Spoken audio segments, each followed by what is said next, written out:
Hello बच्चों, let's read the question. The question says, in the following circuits, it is given that R1 is equal to 1 ohm, R2 is equal to 2 ohm, C1 is equal to 2 microfarad, C2 is equal to 4 microfarad.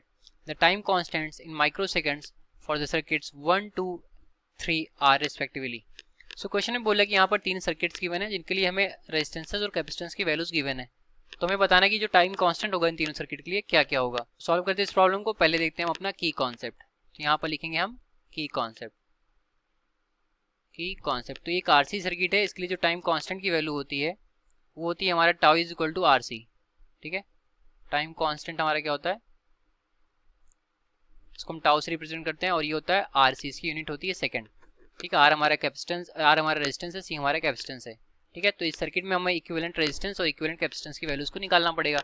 तो one by one करके हम हर एक circuit को analyse करेंगे और इसको solve करेंगे. तो पहले आते हैं हम फर्स्ट सर्किट पर. तो यहाँ पर हम देख रहे हैं कि जो C1 और C2 है ये कैसे कनेक्टेड है, एक दूसरे का सीरीज में कनेक्टेड है, और R1 और R2 एक दूसरे के साथ पैरेलल में कनेक्टेड है. तो जो इक्विवेलेंट कैपेसिटेंस हो जाएगा जब सीरीज में कनेक्शन होगा, ये हो जाएगा हमारा C इक्विवेलेंट. ये सीरीज में कनेक्टेड है तो ये हो जाएगा C1 C2 divided by C1 plus C2. इसमें वैल्यूज डालेंगे C1 C2 की. तो ये 2 है और ये 4 है, तो 2 into 4 divided by 2 plus 4. So this will be 4 into 2 8 और डिवाइडेड बाई 6 हो जाएगा.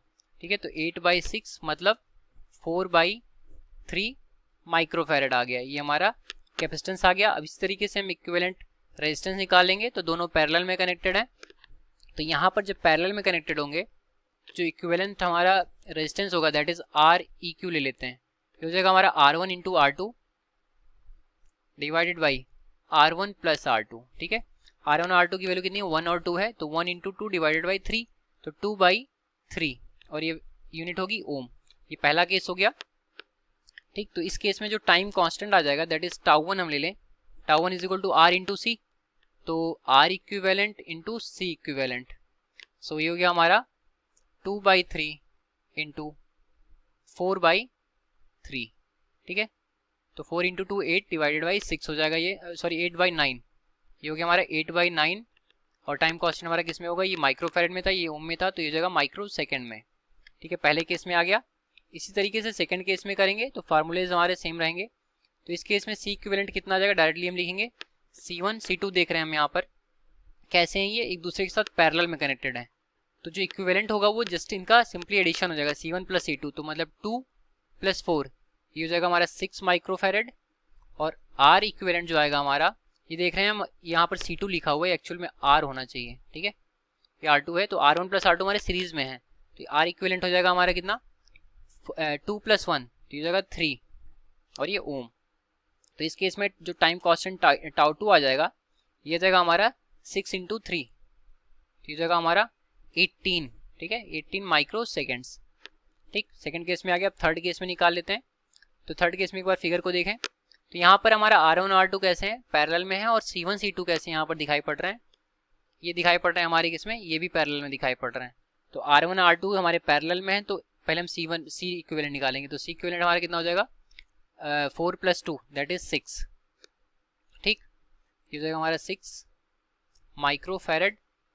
और R इक्विवेलेंट हमारा हो जाएगा, दोनों पैरेलल में है, तो ये हो जाएगा हमारा 2/3. ठीक है, 2/3 ओम्स. अब टाइम कांस्टेंट निकालेंगे तो टाउ 3 इज इक्वल टू हो जाएगा 6 इंटू 2/3, तो 6 इंटू 2/3 ये हो जाएगा हमारा, ये 3 2 × 6, तो 2 into 2 that is 4 micro seconds. ठीक है, तो इस तरीके से हमने क्या निकाला, टाउ 1 की वैल्यू 8/9, टाउ 2 की वैल्यू 18 और टाउ 3 की वैल्यू 4 माइक्रो सेकेंड्स. ठीक है, अब अपने ऑप्शन में चेक करें जिसमें हमारा आंसर आ रहा हो 8/9, 18 और 4. तो 8/9 हमारा डी में आ रहा है, 18 आ रहा है और 4 आ रहा है, तो हमारा जो ऑप्शन बी डी होगा वो हमारे सोल्यूशन से मैच करेगा. तो जो हमारा करेक्ट सोल्यूशन हो गया ऑप्शन डी हो गया. Hence D is correct. तो ये रहा हमारे इस क्वेश्चन का correct solution. I hope you understood it well. Thank you.